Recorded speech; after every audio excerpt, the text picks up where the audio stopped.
রোগী মৃত্যুর জেরে ভাঙচুর নার্সিং হোমে। পশ্চিম মেদিনীপুরের বেলদায় রীতিমতো উত্তেজনা পরিস্থিতি তৈরি হয়েছে। বেলদার গোবিন্দপুরে নার্সিং হোমে রোগী মৃত্যুর জেরে ভাঙচুর নার্সিং হোমে।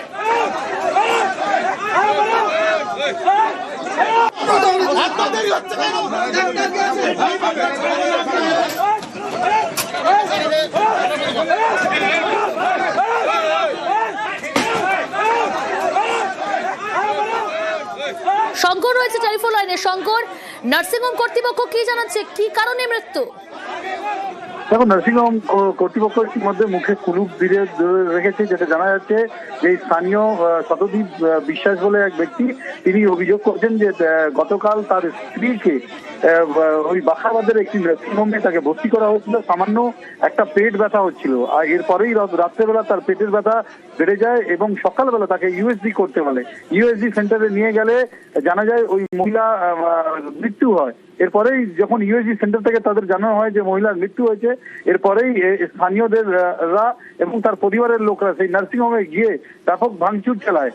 তার স্বামী যেটা অভিযোগ করেছে যে সামান্য পেট ব্যথা হয়েছিল, তাতে নার্সিংহোমে ভর্তি করা হয়েছিল, আর নার্সিংহোমের ভুল চিকিৎসার কারণে তার স্ত্রীর মৃত্যু হয়েছে। এরপরেই খবর পেয়ে ছুটে আসেন বেলদা থানার পুলিশ, যারা ক্ষুব্ধ থাকেন তাদের সঙ্গে কথা বলার চেষ্টা করেন। এরপরেই জানা যায় যে পুলিশের আশ্বাসের পর তারা ওইখান থেকে চলে যায়। যদিও তার স্বামী বলেছে যে আইনও ব্যবস্থা নেওয়া হবে নার্সিংহোমের বিরুদ্ধে। নার্সিংহোম জানিয়েছে যে নিয়ম মেনে তার চিকিৎসা করা হয়েছে। তার দেখা হচ্ছে যে কি কারণে তার মৃত্যু হয়েছে তা নিয়ে তারাও তদন্ত করছে। বেশ,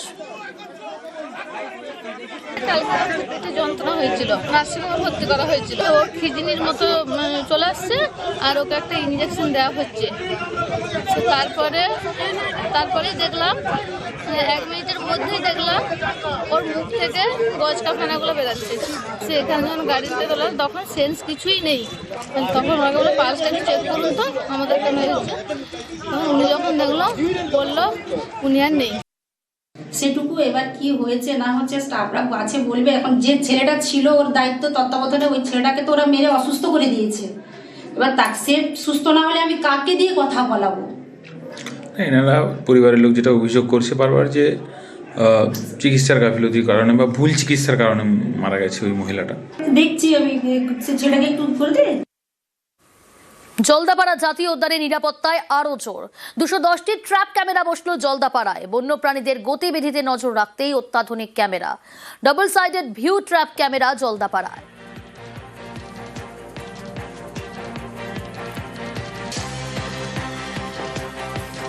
প্রায় 105টি গ্রিডে ক্যামেরা বসাচ্ছে এবং সেই প্রত্যেকটি গ্রিডে আমরা যে 2 স্কোয়ার কিলোমিটার এরিয়া আছে 2টি করে ক্যামেরা বসানো হচ্ছে বোথ সাইডে, যাতে অ্যানিমাল যদি কোনো ট্রেলের মাধ্যমে যায় তো সেখানে অ্যানিমালের 2 সাইডে ছবি এবং ভিডিও পেতে পারি আমরা।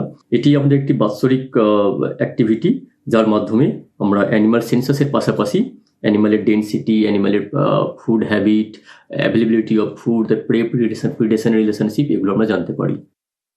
জলদাপাড়া জাতীয় উদ্যান কর্তৃপক্ষ যে এআই নির্ভর ব্যবস্থা নিয়েছেন, ডিজিটাল ক্যামেরা বসিয়ে 105টা গ্রিডে 210টা ক্যামেরা, সেটাকে আমরা পূর্ণ সমর্থন জানাই এবং তাদের এই কাজটাকে আমরা সাধুবাদ জানাচ্ছি যে এই কাজের মারফত বন্যপ্রাণ রক্ষা পাবে এবং তার রিচ যে ডাইভার্সিটি আছে সেটাও দিন দিন আরও উত্তরোত্তর বৃদ্ধি পাবে।